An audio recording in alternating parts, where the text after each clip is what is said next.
with our radio show. How in the world did you get into voice acting? Well, you see, it all started when my parents found me sitting in my room in the corner talking to myself. Yeah, I think, people who do this are people who have done this all their lives. Maybe we were I had a friend whose kid, I'll tell you a story, I had a friend whose kid just got accepted to a special class for kids who are, really brilliant kids. Mm-hmm. And most of the people in our business got accepted to a special class that was called acting out. So yeah, I think we were just all really hungry for attention, even from the time we were little, and just kind of like waited until we had our moment, and then we pounced. Did doing the voices, did that get you a lot of attention? It did. It certainly did. Yeah, absolutely. All positive, or was it all positive attention? Not necessarily. Of course not. No. It starts when you're a little kid saying, we need some quiet, we need some peaceful. You shut the kid up so they would find interesting ways to entertain you, like maybe send you to the movies or give you stuff. So that really worked out. But then as you got older, it's interesting because there are people in my family who said, you want to do what for a living? You want to talk funny? Oh, we're in big trouble now. You'll never amount to anything. Those are the same people who said, oh, I always knew. He was so talented. But and that's the way it goes, ain't it? It is, totally. How long does a voice session take? Like when you're doing a show or a game or something like that? That varies. I mean, that's a total varied thing. And when we did g.i.joe with Wally Burr is a really amazing director. Mm-hmm. Had a theatrical director background. Wally knew exactly what he wanted and how he wanted it. So sometimes sessions with Wally would be long because he had really huge casts, and because he was absolutely adamant on getting exactly what he wanted. Other people go in, you do 2 takes and you're done. They just like leather, everything comes out of your mouth. It really depends on the director. It depends also upon how the project is structured. So, like Hanna-Barbera, we'd all get together and read around the table, and you'd hang out with everybody, read through the script one time before we go in and do it, which took us an extra 15 minutes. But then the show would just sail along and go really rapidly because voice actors, once you get them all warmed up and get some kind of like chemistry going between them, it would just kind of flow. It was wonderful. So everybody's different, and the process that comes out, when you see the end process, you never know what the deal is. The great thing about working with Wally and g.i.joe was not only was Wally a nice guy. I love hanging out with Wally because we've done it for years, but also with that huge cast, it was like a party in the waiting room. So there would be a small ensemble going through their scene, and everybody outside would be having a great time, and you get to know people who have been friends for the total of our careers, Well, one of the things I wanted to ask you is, when you're doing these voices, do you already have in your mind what it's going to sound like, or do they critique it and say, no, we want it to sound like this? Well, and yeah, absolutely, both of those. You essentially, the whole idea of the process is you look at the character. Sometimes you have a picture which gives you an idea, if his mouth looks weird. It may make his mouth really weird because of the shape of it, So that'll give you some idea. So you walk in with what you have as preconceived ideas. And then the real secret to voiceover, I have people who come and guest when I would teach a class or when I would guest at a class, and people would come as guests and they go, wait a minute, you got to do what they want you to do. What's that all about? I mean, I thought I come in here, open my mouth, and they say, you're brilliant, so we'll make you a star. It is all about the combination of many different people's inputs into what's going to happen. And that great thing that happens then with collaboration, like I could mention a couple of names like maybe Lennon and McCartney. It's a good thing I didn't mention the other Lennon. I don't know who his collaborators were, but they're all dead. But so's Lennon. And so the thing is, you go in with what you think the character will be. Then the director gives you their slant on what they want, which basically is, since they're the director, makes you move your character in the direction that they want. But the thing that's always cool about this is that no matter what the director has you do, the reason they hire you is because you bring something to the role of yourself along with what they direct you to do. So it always becomes greater than what each individual would probably want in the initial conception of everything. So hopefully they'll discover some levels, some subtleties that you bring to the role while you're giving them what they want. In the end, if everybody gets what they want and more, then it's a magical thing. And you're talking about bringing some of yourself to the character. Let me ask you, how much ad-libbing is done during a session? Do they let you? Do you have free will to do that, or? Again, depends upon the person, because the fact of the matter is that when you're watching it, it's a delightful experience. But when you're actually doing the project, if you got a television show, you got 9 minutes for the cartoon to last. If it's a small episodic cartoon, or maybe 22 minutes worth of content, so they have time for commercials. That has to fit. So if you ad-lib something, you got to make sure that it doesn't become your show instead of the show that is. So ad-libbing is really great in context as long as they allow it and they make allowances for it. Now there was a huge exception. One of the great fun times of my life was a really small part in a movie called Fern Gully. And what made it really great for me was the fact that I worked with Anderson Wong, who had been one of my students, and we worked together. We were a couple of little awkward bird guards, and we had a nice chemistry to the point where the people who were directing us with the film said, "You guys did really well today, and we liked your chemistry, so we'd like to hire you to come back for an additional day and do more stuff with you," because it was working. And that was very satisfying to have that happen. So we came back the second day, got there the second day, and they said, "Gee, it's really nice of you to show up, and we'll record you, but don't really expect to get more time in it," because at that moment they had secured the talents of Robin Williams. And they said, Robin came in, and he's really into the environment, and he really loved the project. So they said, Robin got here like the night before, and then was there for hours.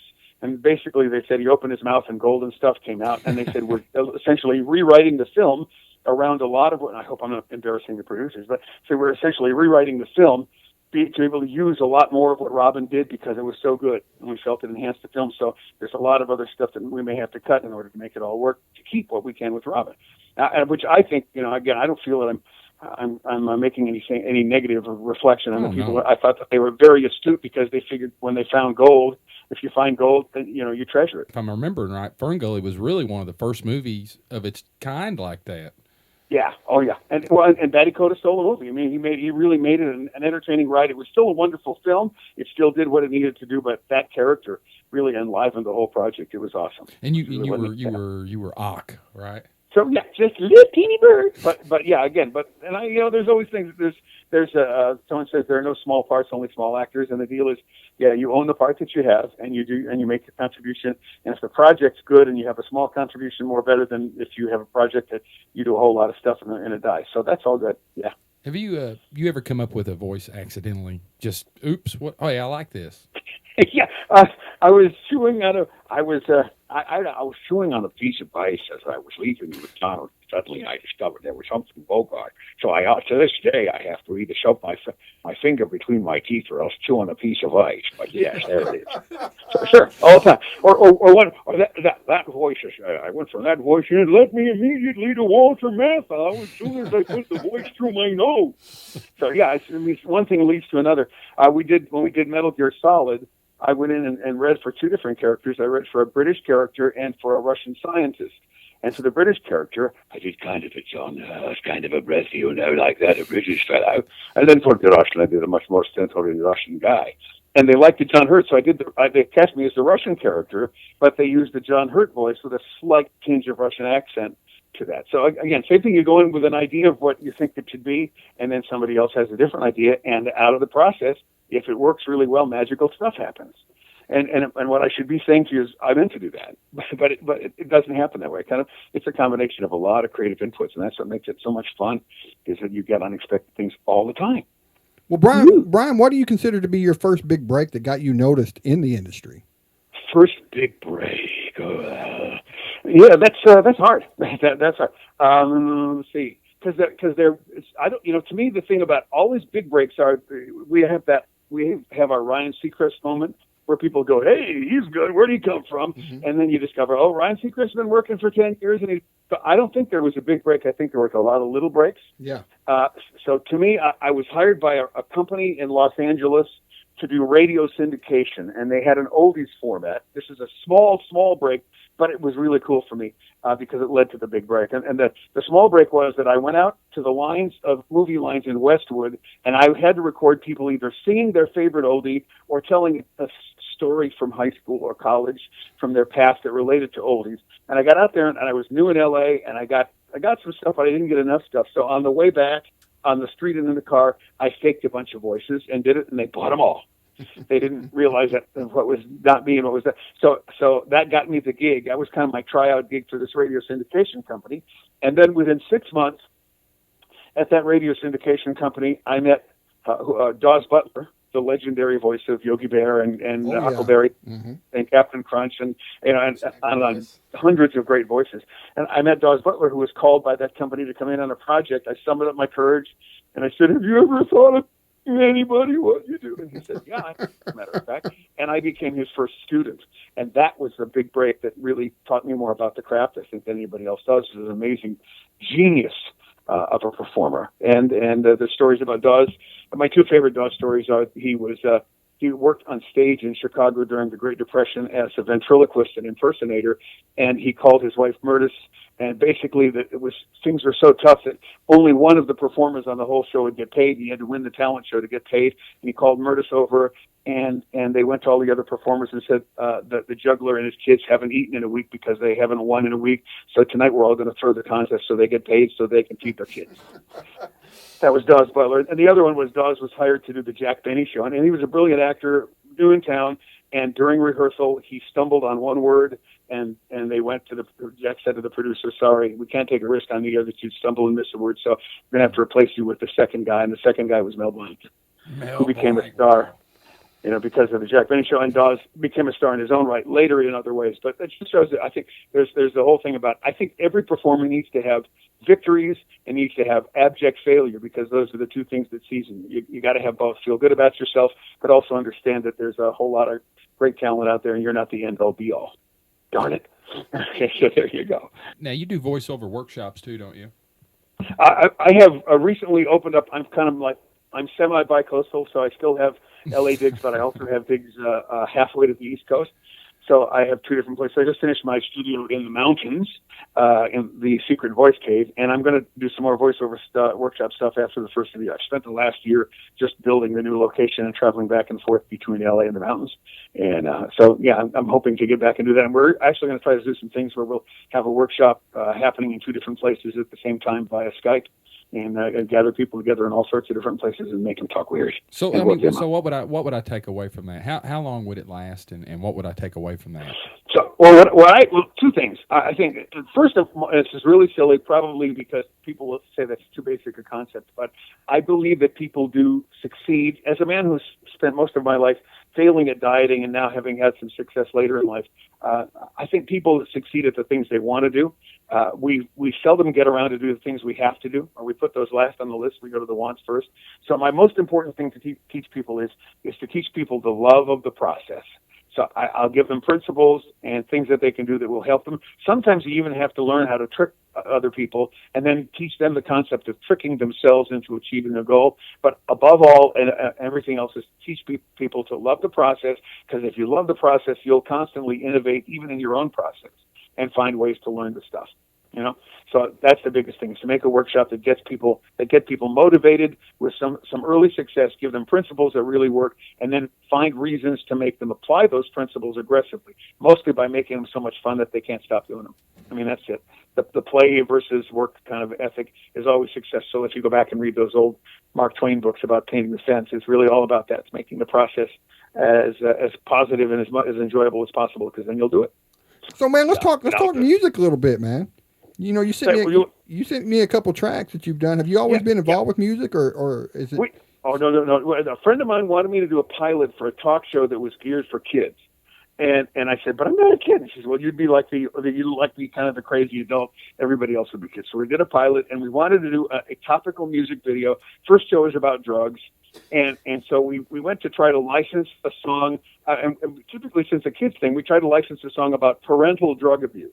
There's only one song I know of in history about parental drug abuse, and that's Mother's Little Helper by the Stones, and they wouldn't license it to us unless we had copious amounts of money, which we didn't have. Mm-hmm. So, and I had been, I hung out with bands all my life. I'd been a music fan, been a disc jockey when I was a kid, and so I kind of went home and I wrote a song called "You Better Wake Up," and I went to a friend of mine who was a music dude, and he laid down an instrumental track. His buddy Turk was a phenomenal guitar player, played on most of my stuff.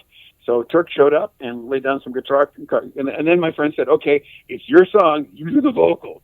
And I went, "Oh, God." And I had done, again, gag stuff. I did California Raisins. I was Lick Broccoli, kind of like a loose takeoff of the old lead singer for the Deep Purple, with moves kind of like Joe Cocker used to have, and it was like kind of spastic looking.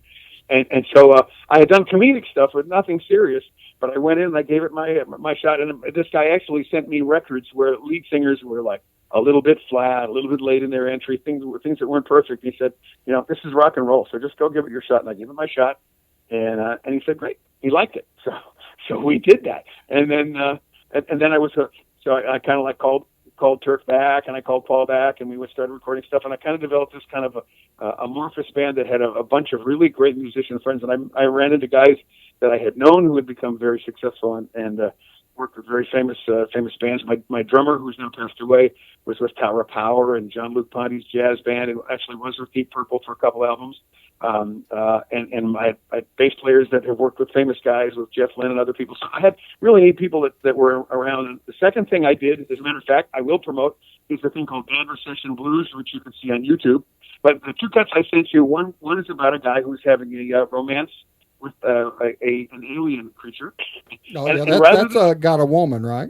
Yeah, and I, rather than do it, I didn't want to do it tacky. I didn't want to do it like, okay, over the top, corny, strange. I wanted to do it like it was a serious song. It's just the guy's dating an alien. So we did Got a Woman, which turned out pretty good. And then the other one was initially was my subtitle, except the show is now old, but I originally, in my mind, was like the love theme for Buffy the Vampire Slayer, which is basically a guy who's dating a vampire, called Tip of My Tongue. And we're on YouTube, where I've made 30 cents on these things, but it's okay. It's just like a liquor. Hey, you got to monetize it. That's it. Or at least pay some of the money back.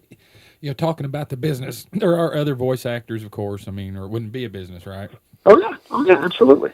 The question I have is, for instance, like in a situation like the Gummy Bears, where you had Sir Tuxford, and you had a couple of guys that did that before you come in and took over the role. Yeah. How hard is that to match up the voice with two other gentlemen that are also doing it? Is that difficult, or? Well, first of all, again, understand I'm working for somebody else. So what I did was I did my best to capture what Sir Tuxford was like, and they were pleased with that, and that was fine with me. Much harder to capture, basically it's like Steve Whitmire. When you replace Jim Henson, you're trying to capture not just the voice. It's the voice is the easy part, even though that can be difficult. The most difficult part is to capture the soul of the person. That makes all the difference in the world, and that's everything. The soul of the character is everything. Can I promote one other weird thing? Go ahead. I'm about to speak to kids at a fireside in about half an hour after we're done here tonight. I'm going to talk about this. And one of the things I did in my life that I'm probably the most proud of, that 137 people have seen, is called The Trash Pickers Christmas Wish, and it's on YouTube. And the reason I did it was because every year when I'd go around to my clients, I would take a little Christmas silliness. I'd give them a CD with some crazy, funny stuff, just for fun.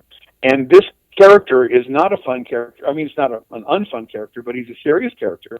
He came out of my mouth in one take.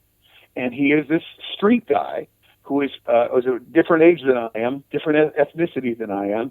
And he's kind of a guy that literally, to my mind, kind of channeled himself through me, although he's not a real character, but he's probably an amalgamation of whatever it is that inside my psyche that he lived. But to me, he's very real. And he's just this guy who's got a great deal of Christmas joy and Christmas spirit and Christmas generosity in a very humble circumstance. And to me, he's one of the maybe 5 best things that I've ever done, because he came at one time without any pickups, and because he's got a great spirit and a great soul. And if I had even a quarter of this guy's Christmas spirit, I'd be a much greater person than I really am. So I would love it if more people than the 137 people who watched it would watch it this year, and maybe take away something cool from that. All right, you got that plug in. How do we know you've done it? How do we know? And it makes me no money. I get nothing for it, other than the fact that maybe I'll make somebody feel good. All right, yeah, exactly, man. How do we know that you've done this interview with your natural voice? You have no idea of what I've done, because that's of course my natural voice. I'm really watching the distance. It's on mute, but I'm watching a show on UFO, and I'm really Philip Coffins, and I'm really talking now about aliens who've invested themselves in invading my body just for long enough to do this whole show. Do you ever forget what your real voice is? You've done this so long. I mean, you're like, wait a minute, how do I really talk? Right, no, I have a family, so I have a family who can say things like, "Shut up, stop that, behave." So, no, it's good. Families are great because they can call you back to reality. Well, I got another plug for you. Tell us about your social media and your website, where everybody can go and get more information about you. Okay, so go to. We had to do this because there's a fire chief that just retired in Los Angeles, and a British voiceover guy, and a very successful photographer, all of whom are Brian Cummings. You imposters, you. and so the website is thebriancummings.com. It'll also come up under voiceutility.com, and there are links there to Twitter and links there to blogs and links there to other stuff. So if you go there, and just kind of plumb the depth. And I'll also put another plug. It's basically my young son, designer kid who just had his second son today, this very day. who designed my website because my other website was kind of like old-fashioned and too clunky. So he designed me something with some style to kind of class up my act and gave it to me as a gift last year. So it's a very cool website by a really cool design dude. That's his job, what he does well. So there you go. Cool. Brian, man, thank you so much for taking time out of your night to join us on the show. We had a blast talking to you. Thank you. Thank you. Is one of the things we all of us exist for is to hang out with friends, and we appreciate, all of us voice cats appreciate that you appreciate what we do. We've grown up with you guys. Right. So, yeah, and as a matter of fact, it's one of my slogans. I want to grow up someday to be just like me. There you go. Okay. Thank you so much for being on the show, Brian. Hey, God bless you guys, man. Thank you so much. It was a pleasure. All right. You take care. Good night. God bless.